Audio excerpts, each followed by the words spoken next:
Well, then formally welcome. Welcome, everyone. This is the first of two webinars that are looking at how youth around the world are finding meaningful and positive purposes today. My name is Jenny Mariano. I am a purpose researcher at the University of South Florida, Sarasota Manatee in the United States. And as you can see here, I will be moderating the discussion. Today, as you can see, we will have a live discussion with experts from multiple countries. For those of you who have just joined and who are listening in, you can access the biographies of the presenters through the file box at the bottom of your screen. If you have a question during the discussion, please feel free to enter it in the question and answer box, and we will do our best to get to it. I do want to let you know, though, that the webinar is being recorded and we will distribute it afterwards. So you can feel free to contact any of the presenters if we aren't able to get to your question. Today, we are asking two very important questions, and these are: number one, how are young people finding positive and meaningful purposes? And two, what can be done to help young people find purpose today? So people have talked about these questions before. What we don't understand very well is how youth in different places are experiencing purpose in this way. We're going to start with having each of our presenters briefly discuss their perspective on the first question, and then we're going to open it up for discussion. And each of these presenters, you should know, has done some research on purpose or things related to purpose in their respective countries or beyond their countries. We'll start with Pilar. Pilar Aramburuzabala leads a project encouraging civic engagement and service learning in Europe. She is at the Autonomous University of Spain. I'm sorry, the Autonomous University of Madrid in Spain. Pilar, according to your work, how are young people currently finding meaningful and positive purposes? Well, since our research focuses on service learning, I will speak briefly about that. And we believe that service learning is an effective venue for facilitating life purpose development and is valuable in promoting the beyond the self dimension of purpose, since it affects youth's capacity to contribute to social problem solving. Students from the School of Teacher Training of the Autonomous University of Madrid, where I work, were enrolled in service learning projects last year. They state that through the service learning experience, they develop vocational clarity, and they confirm their competencies relating to kids and contributing to their education. And also they point out that service learning improves their social commitment as teachers, as future teachers, and they are inclined to use it in their future teaching practice. Some students even explicitly state that service learning facilitates the development of personal values, and they see this as a map that guides their life. And even one student, for example, said these words, something very close to this: I realized that I could help these kids. And it is an experience that gets you hooked. And once it becomes part of your life, you cannot leave it. And other studies in Spain confirm these results. Student teachers associate the use of the service learning methodology with the development of altruism, mutual aid, and even the construction of a sense of citizenship based on participation. And service learning is perceived as a way to create social and environmental awareness and increase social responsibility for initiating a loop of positive supply for civic engagement. Thank you. Thank you, Pilar. If you want, we Thank can you. discuss about this later. Yes, we certainly will. Thank you. Let's move on to Ulysses Aruru. Ulysses examines how young people in Brazil develop purpose to serve community. And he's explored this by developing college programs based on problem-based learning. Ulysses is at the University of Sao Paulo. Ulysses, what can you tell us about what you know about how young people are finding purpose? Well, hi everyone. Actually, we could say also about how young people are not trying to find their purpose, as some research in Brazil that agrees with some international research that around 20 or 25% of our youth in the national research we have done have what we are calling a weak purpose. Okay, we're not saying that they don't find purpose, but we are using the word in English frágil, or I'm translating as a weak purpose. So this is a group that we have to work together in a college setting at the university. Of course, we have students mixed up, students who knows exactly what they want, and students who really don't have any kind of a sense of purpose. So we have been using the problem-based learning and project-based learning perspective, at the same time now using design thinking as a tool, as a method, to working also in some way with service learning, but in some way letting students go to the field, to go to a slum, to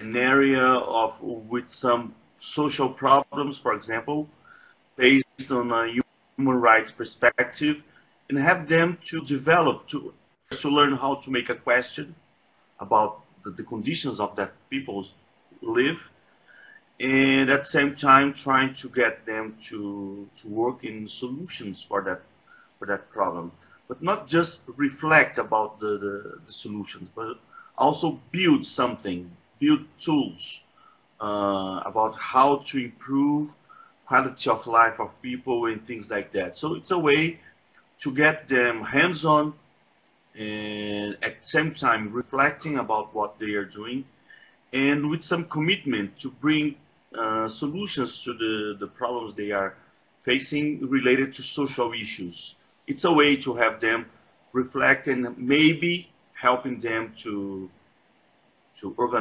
better organize and build their purpose in life. The idea of just something that is new for most people, project-based learning is something that many people are used to, but the use of design thinking as a method is a way that we bring people to develop prototypes of the solutions.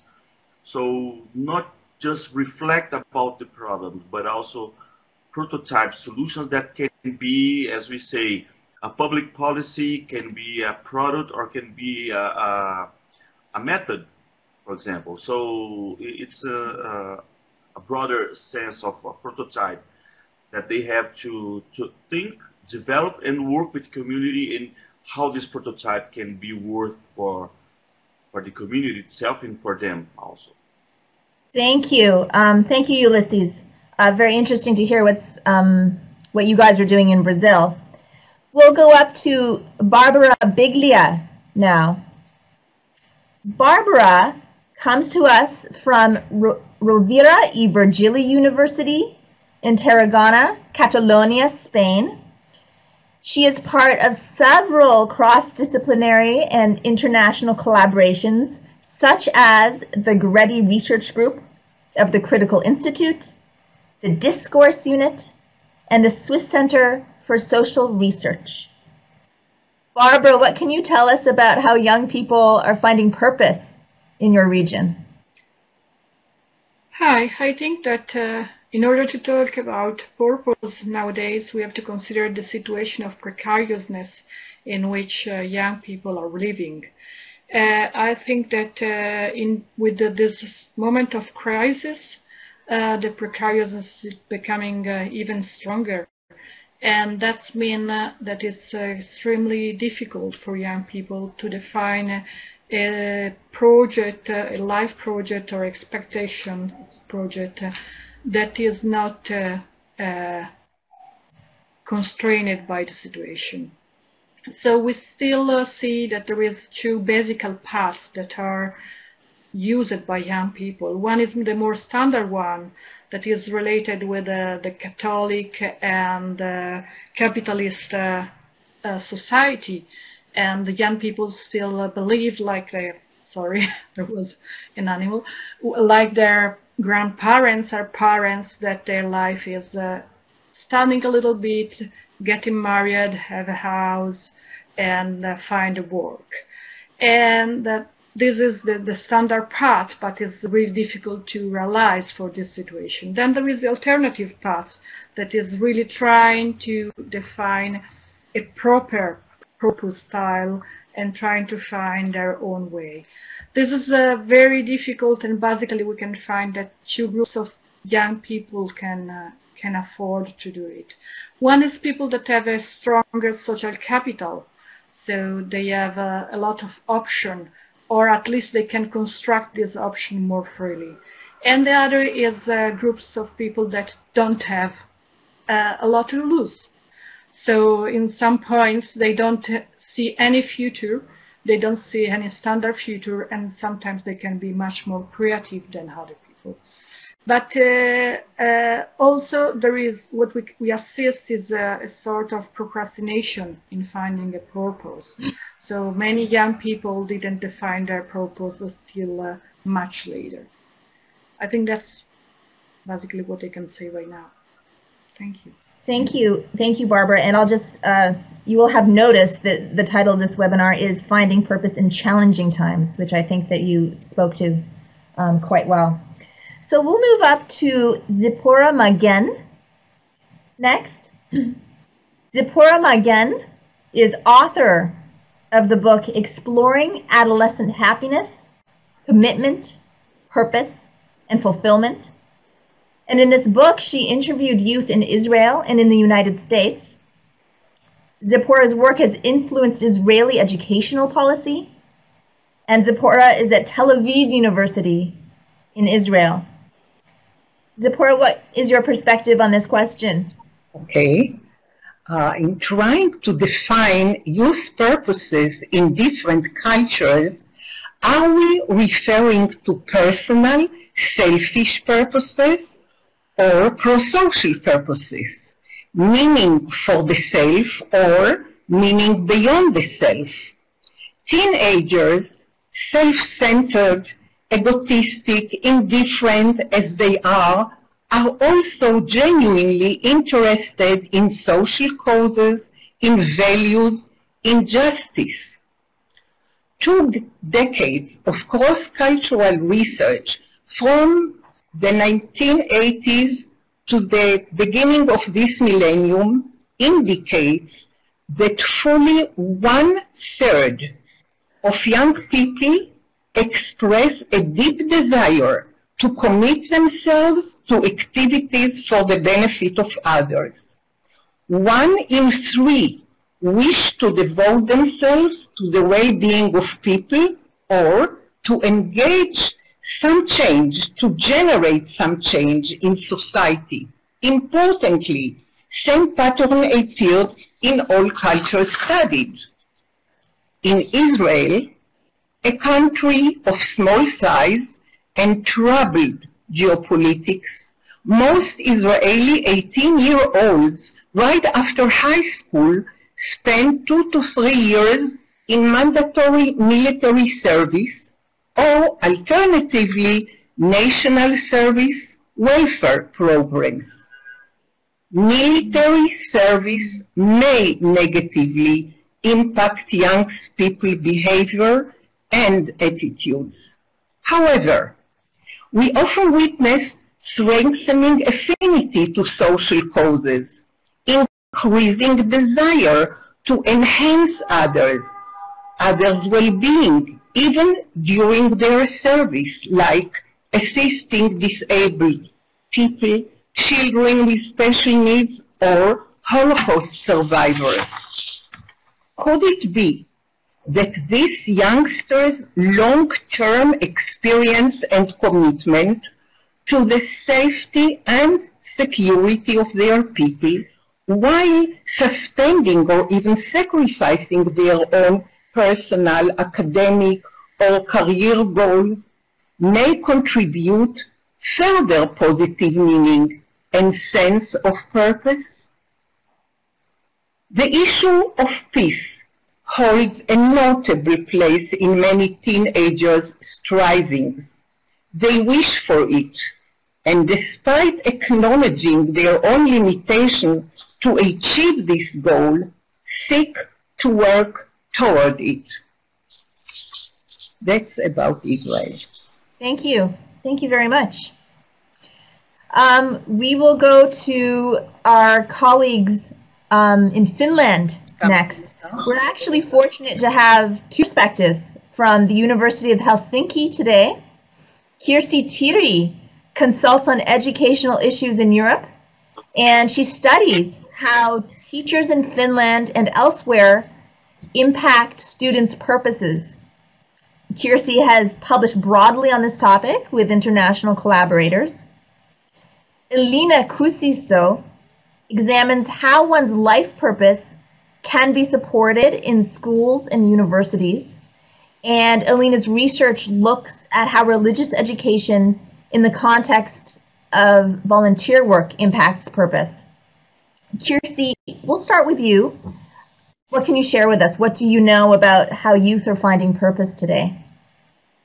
Okay, my field is teacher education, and in Finland many young people, especially females, find positive and meaningful purpose by choosing a profession in teaching.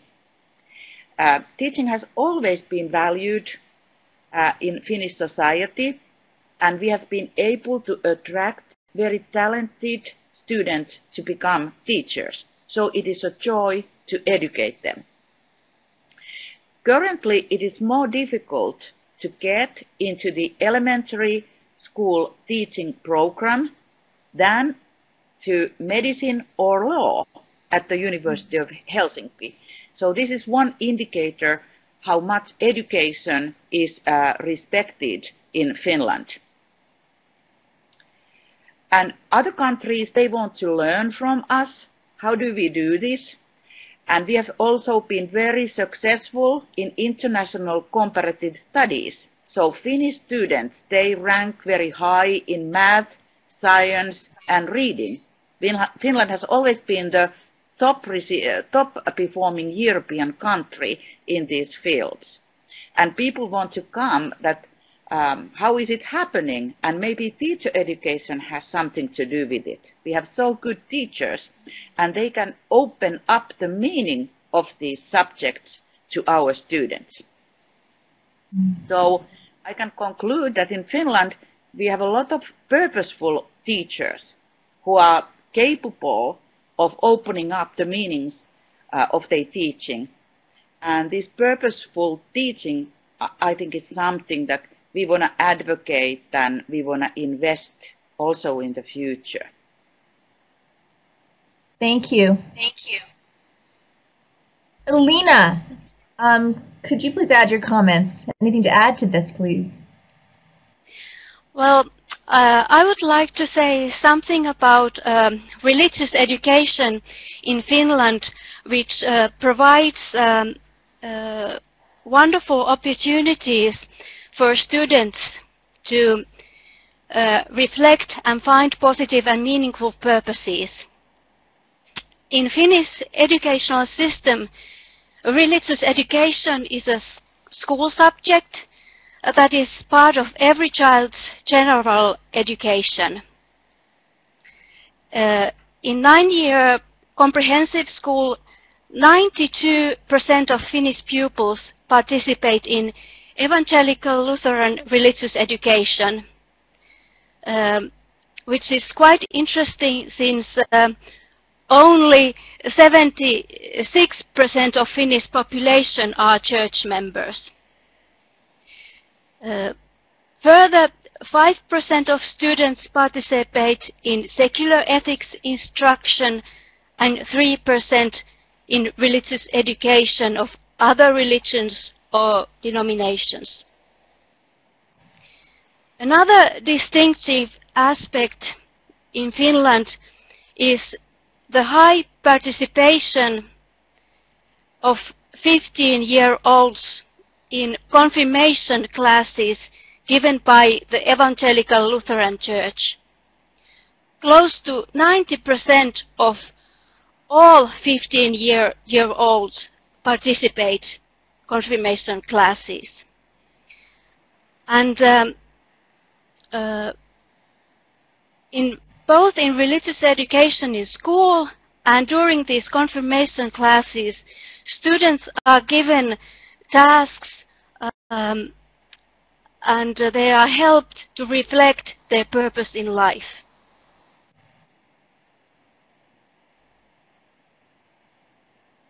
Thank you. Ricardo Medina facilitates transformative healing circles for high school students. His research focuses on sacred purpose, and he brings an indigenous perspective to our conversation today. Ricardo is at San Diego State University in the United States. Ricardo, how are young people that you work with finding purpose today?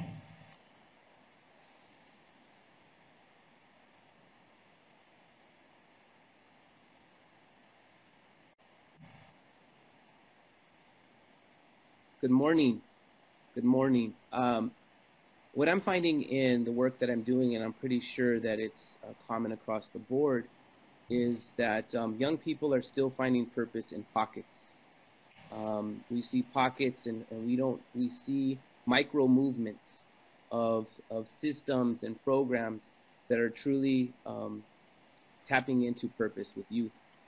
And so that's what I represent today. I represent still the pocket sector, and I represent micro movements and programming. And so that's what I see, how youth are finding purpose is through programming that is intentional when it looks at developing mindsets and ideology, programs that are intentional in the curriculums that are created, and also that are intentional in the pedagogies that are used within these programs. And so I can speak to each one of those elements of these programs that I have an opportunity to work with youth. The ideologies within these programs that are developed with youth really look at, and this is where we get into the indigenous teachings, really work with youth around the concepts of interconnectedness, work with youth around the concept of a growth mindset versus a fixed mindset, work with youth around the concept of that we have a responsibility, and that our responsibility is to carry on cultural traditions and teachings that have been passed on from our ancestors. And additionally, there's a responsibility as well to live our lives for the future 7 generations to come. And those are indigenous ways of belief, and their ideologies when we work with youth that we try to grow, and we try to shift paradigms versus an individualistic paradigm that maybe an individual's looking to just survive for themselves. We look at how we are all connected. So it really looks at, once again, those elements. And then the curriculums that are developed, we look at concepts within the curriculum, intentional concepts. And we find this in schools today. We work with teachers on how to implement these in the classrooms. I myself work with youth every single day in a high school. And these are elements of curriculum that we provide, topics such as self-sacredness, valuing others, living life with love and dignity, developing, enhancing a consistent place to heal, grow, and develop, Also as well, elements in the curriculum around social justice, so critical consciousness, cultural identity, and also a lot around cultural, cultural identity and who are our students and the teachings that they bring to our classrooms, and we integrate that into the curriculum. And lastly, the pedagogy that we find in these programs is our strategies. How do we teach these elements? And so we really embrace kinship circles, where we utilize circles here where individuals have an opportunity to have true dialogue with each other.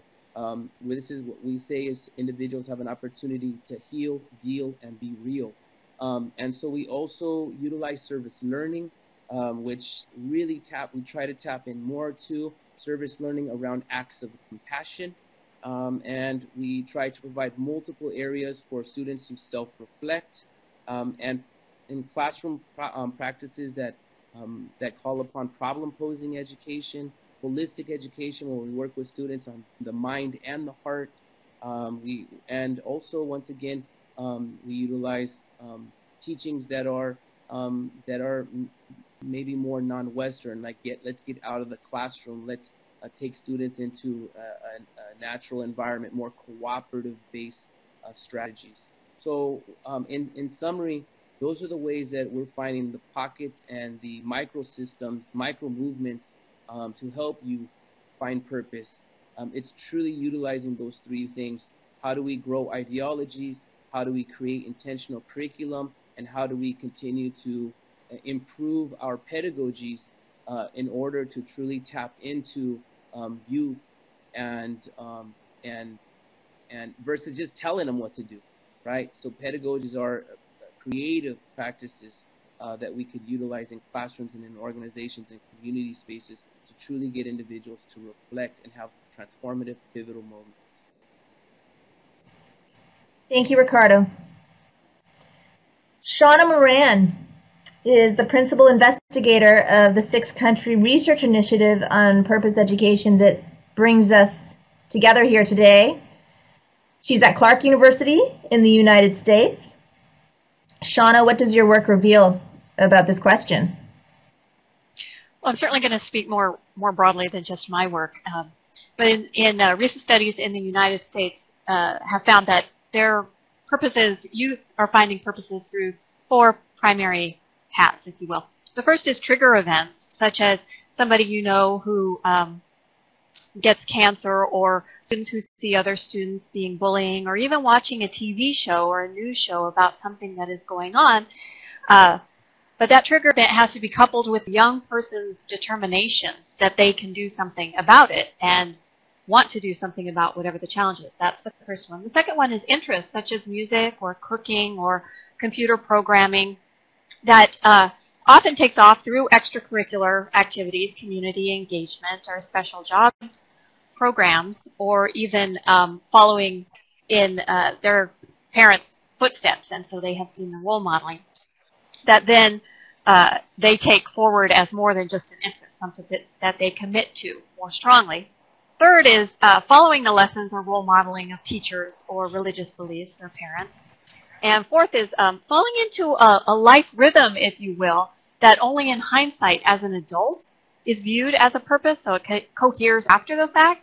So you might think of the first 2 paths of trigger events and interests as more agentic, that the young person is choosing their aim. Whereas the second 2 paths they're more passive, that the young person is accepting an already established pattern of behavior. They may come to identify it, but it's almost like they talk about it in terms of absorption, if you will. And I think a couple of challenges here generally is, first of all, even with agentic purposes, youth builds them up from what's already available. And so culture and institutions become raw materials for them to cook up their purpose. And then if they're accepting something that's already established, which also is good, then in both cases it's really important that we have good defaults, that we have good models from which they can build or take on, identify with.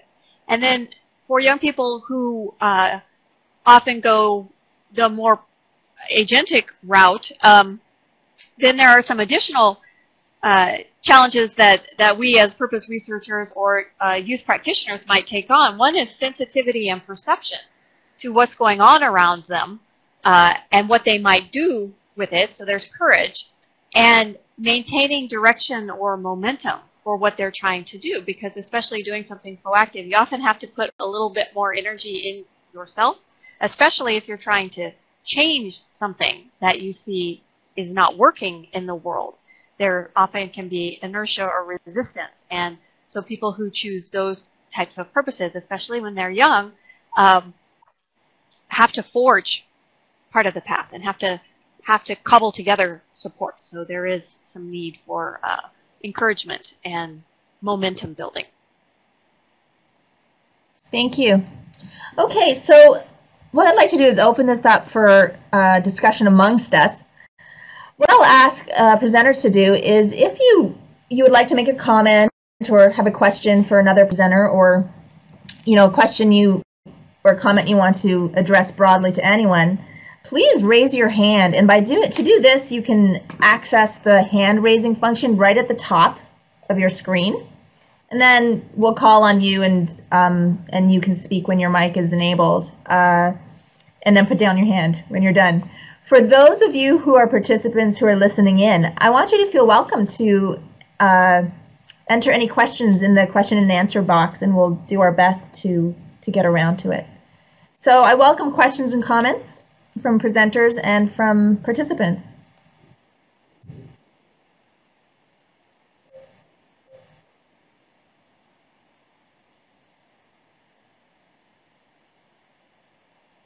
Shauna. Hi. So this is a general question to anybody who would like to answer it, but something that's been on my mind recently is the role of decision in purpose. I teach a what is my life purpose seminar, and I have for 3 years. And what I'm finding interesting in somewhat of a heartbreaking way in the United States is how anxious young people are,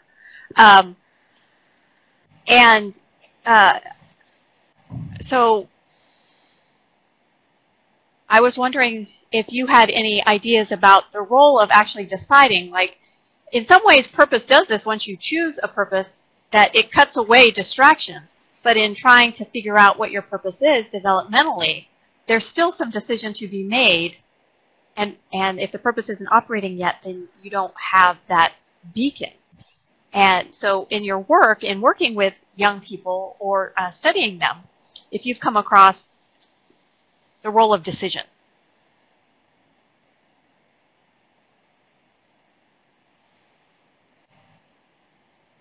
At this point, anyone can respond. Ricardo.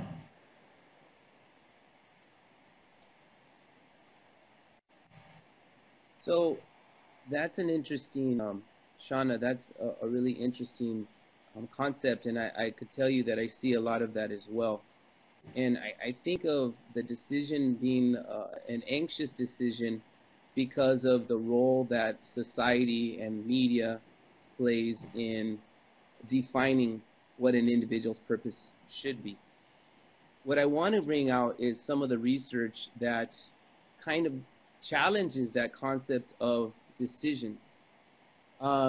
So some of the work that I did comes from an elder who is a Kumeyaay elder here in our local area, and she talks about the concept of listening to, actually her way of phrasing it is a calling from the grandmas. And what she says is that if we just listen to the messages that are within us, if we listen to the messages we can find out what we're really good at, and we can also find out what we love and care about. And so it may not be in the complete sense, but I wanted to put that out there, that sometimes purpose is us just answering the call, and that the messages are there with us. The part that brings anxiety is what happens when those messages counter the messages that media give. And so I would just put it out there, kind of throw a curveball around it, around how do we find time to listen within us to those signs and messages that are telling us which directions to walk.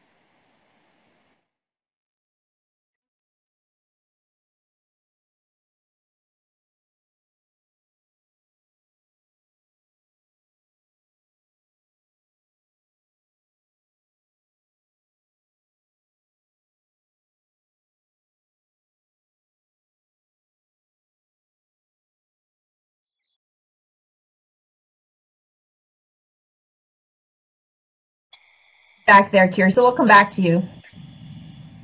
Ulysses, go right ahead.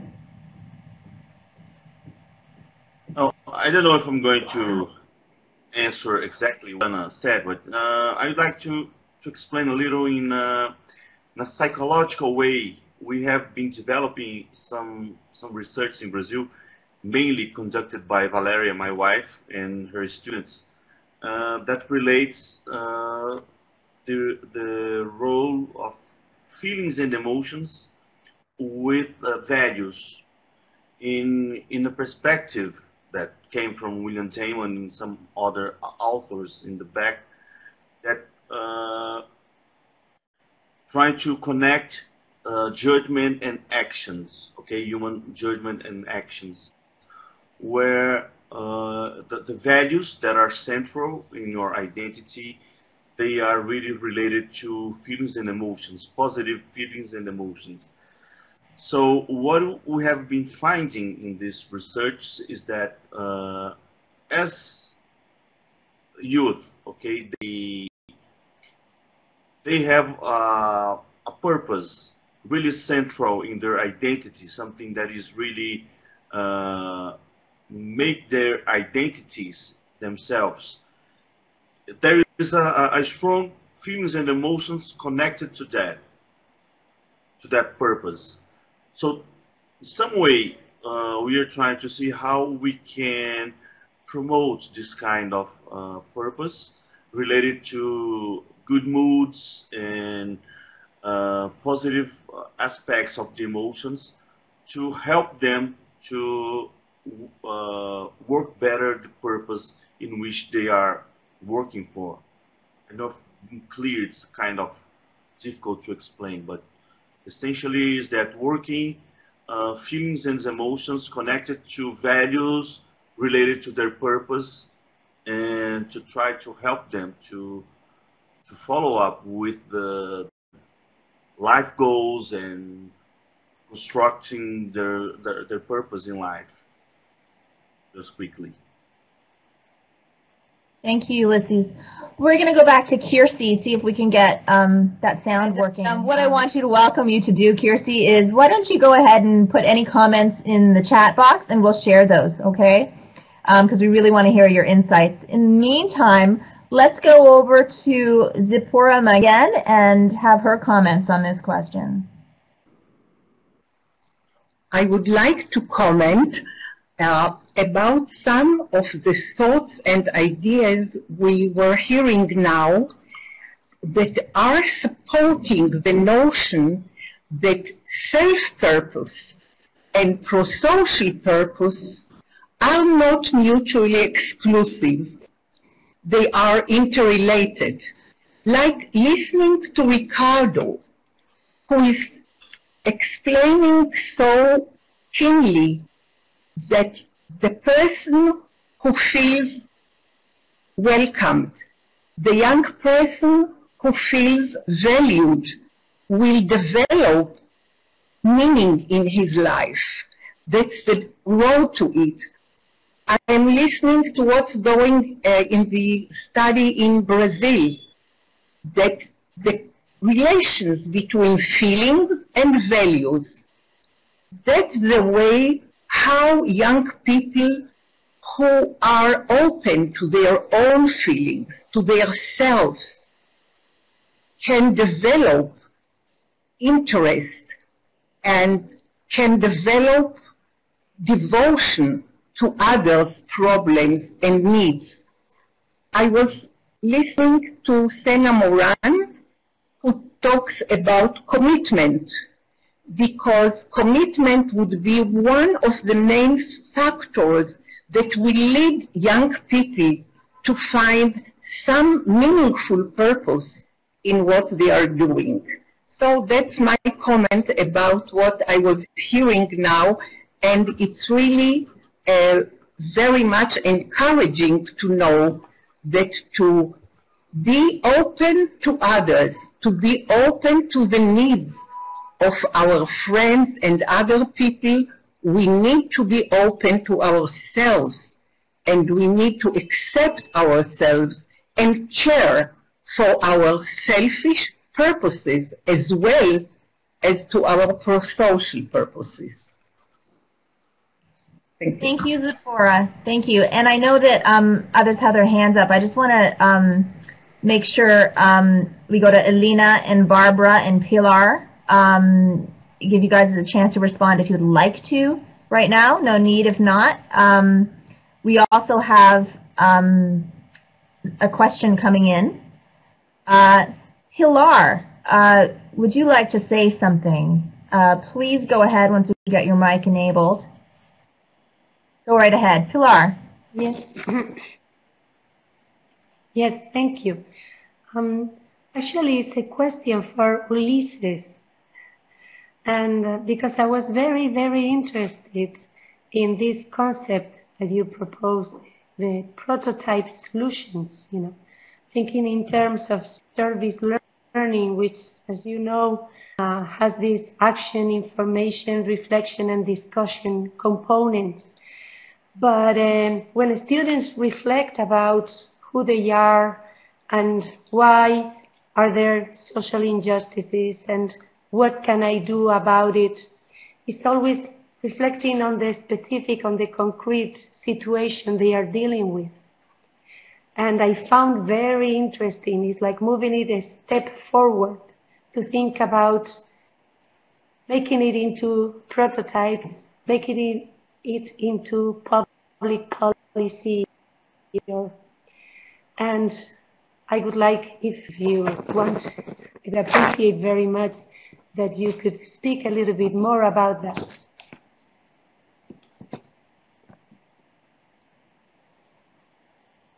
Certainly, Ulysses, go right ahead, and I welcome anyone to jump in on that or make any comments they want to. Ulysses, go right ahead once we enable your mic. Okay. Ulysses. Fantastic. Yeah. Okay.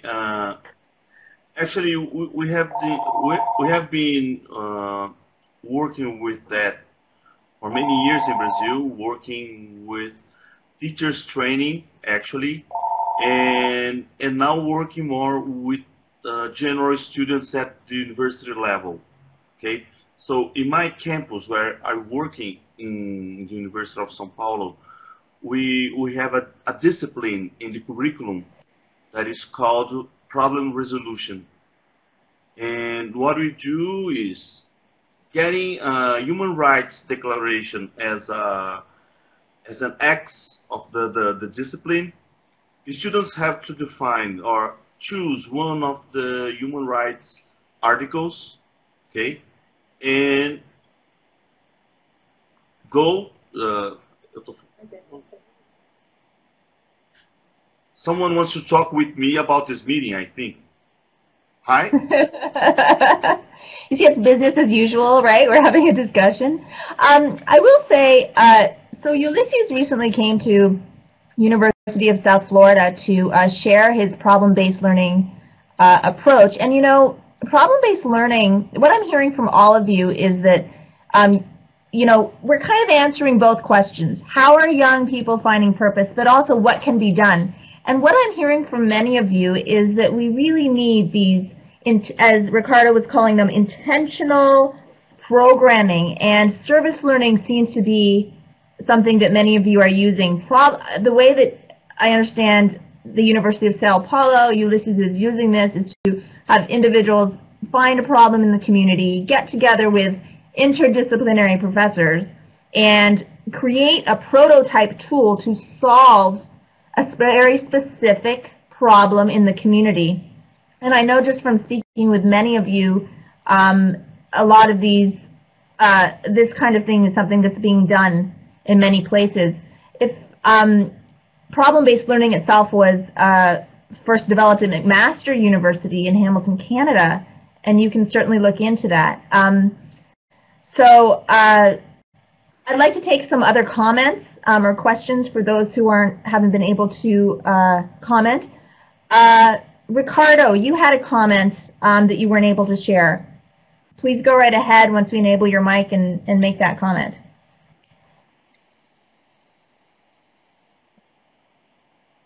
Actually, I didn't have a comment. I'm sorry, I had my hand up. So I'll go ahead and allow somebody else to get some time in. No problem. Thank you very much. Zipporah, please go right ahead once you enable your mic. I would like to share with you about studies made in Israel, in Israeli school setting, that underscore the importance of guiding young people to become involved in various sorts of long-term mandatory pro-social activities. It appeared that being able to provide significant help to children in need, assist the aged, or make some change in one's community may foster adolescents' sense of personal identity, coherence, and ability to experience life with more confidence and joy.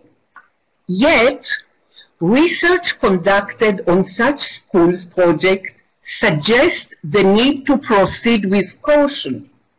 Findings document that adolescents benefit mainly, oftentimes only, when their prosocial activities are accompanied by a supportive professional framework that encourages self-monitoring to clarify the activity's significance of oneself and to bring into awareness the feelings, thoughts, and sensations that arise in these young people during such interactions. We found that these activities lead young people to discover the compassion, humanity that lie within each one of them, and at the same time increase their sense of commitment and meaningful purposes.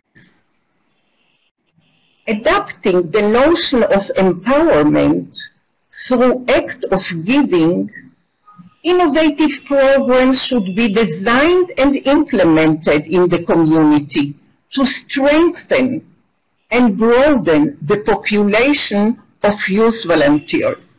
That's my comment.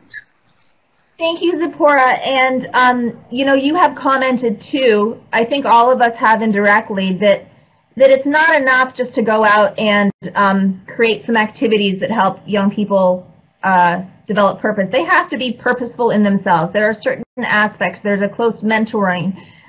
There's a development of values. As Ulysses was saying, there's an emotional aspect to this process.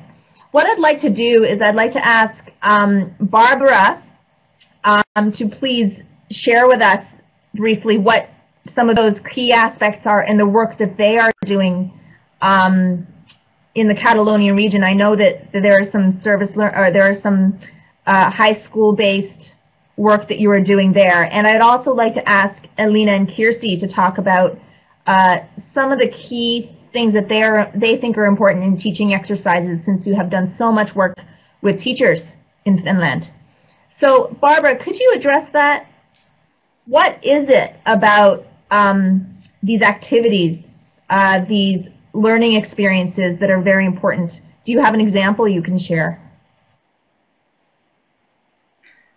Hi, actually, I've changed a little bit the answer to this question. I'm sorry, because we worked with Pilar and she was more explaining this experience, but I was trying to define 4 basic points that I think that we have to address in order to make possible people to freely develop their purpose. And the first one is less an educational process and is much more related with us social agents, and is reducing the structural impediments that young people find in order to develop freely a purpose. Otherwise, we will continue to help just privileged young people to develop freely their purpose. And on an educational level, I think that what we can do and we may do is working on in first things working to try to rethink social roles. Social roles are very strong in our society and didn't let people to develop their agency really freely.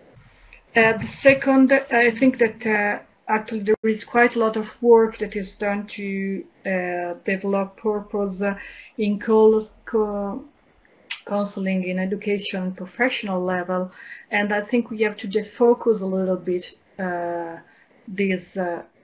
from this focus, because otherwise it seems that purpose is just related with your work. And the last things I think it will be really important to address is work much more with the community and in a less individualistic way. Sometimes work on purpose are more centered on subject, on young, and I think that we should try to have a more communitarian approach and to try to help people to develop purpose in common, to share and to collaborate, and to understand that purpose are not just for individualistic goals, but are more interesting for society.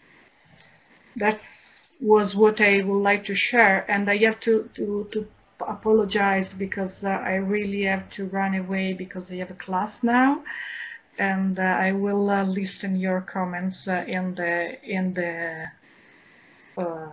recorder. Thank you. Thank you. Thanks so much for joining us, Barbara, and we certainly understand that you've got to be committed to your students.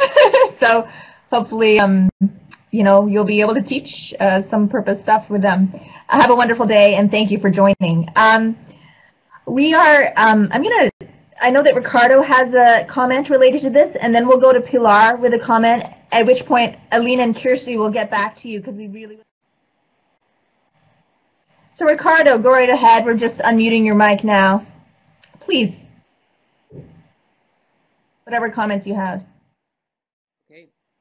This actually, okay. So I did have a comment, and it's actually just trying to squeeze a little something else in there.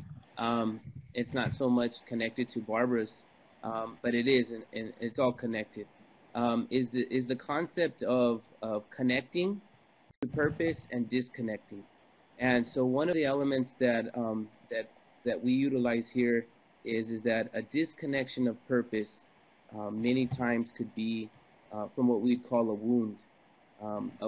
And so what that means is that we want to make sure that all individuals that we encounter, that we work with, that we walk with, that they understand that they are sacred, that they have value, that they are acknowledged. And because when they don't have that teaching, when they walk into a place and they don't feel that they have reason to be there, don't feel acknowledged, that is where we see disconnection. We see what we call a wound, and an individual becomes wound-driven versus purpose-driven. And so here, where we work with students right very close to the United States-Mexico border area, there's a lot of issues around immigrant bashing, and a lot of our students, through media and through other spaces, feel a sense of inferiority, feel less welcome, feel that their cultural traditions and teachings and language is less than. And as a result, we see individuals become wounded in classrooms, and they live their wounds versus living their purpose. And so I wanted to put that out there as well. As I found through our work and through teachings from great teachers that I've worked with, that that we must acknowledge firstly to connect individuals, we must acknowledge them, value them, see them, welcome them into our classrooms, and see all of them who they are.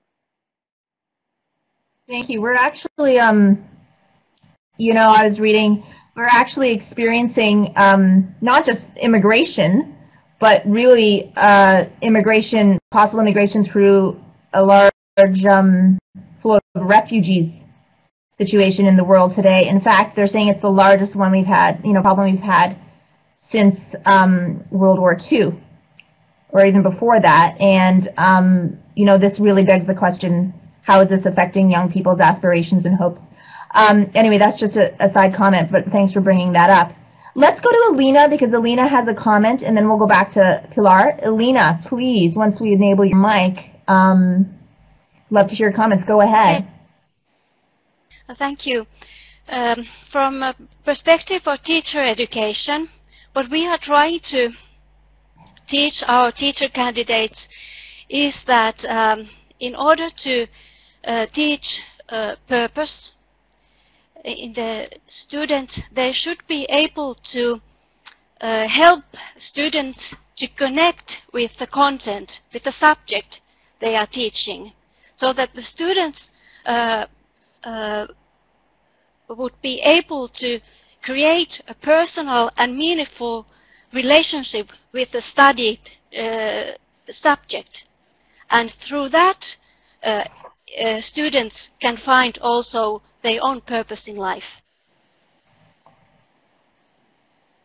Thank you. Pilar, you've had your hand up for a little while. This is actually, unfortunately, we're almost out of time. So this is going to be, and you can see we're just, kind of going over the surface with our conversation. There could be a lot more that we can talk about. In fact, there's even, questions coming in from the audience. So Pilar, please, if you would share your last comment, and then we'll move on. Yes, well, we believe that through service learning, we can help young people to develop some dimensions of human life that are related to purpose. I'm talking about self-awareness and social consciousness and civic engagement. And you probably know that Europe is one of the last regions in the world to consolidate the benefits of service learning. And for this reason, we got funds from the European Union for developing this 3-year project called Europe Engage that is trying to promote service learning in higher education system in the 12 participating countries. Thank you. Fantastic, and that is just a example of things that are being done. I think we could speak for another few hours, and I know that I'm just extremely curious, even more curious now, even hearing little tidbits about your thoughts. We have indirectly, I think, addressed this question of what can be done to support purpose right now, but thank you. Thank you all for sharing your thoughts. Alina, Kirsti, for sharing your insights on what's happening in Finland, Ulysses for the Brazilian perspective, Ricardo for perspectives on sacred purpose, Zipporah for sharing with us some of your understandings about what's going on in Israel and elsewhere, Pilar for your work in Spain and Europe, and Shauna, thank you for leading this initiative.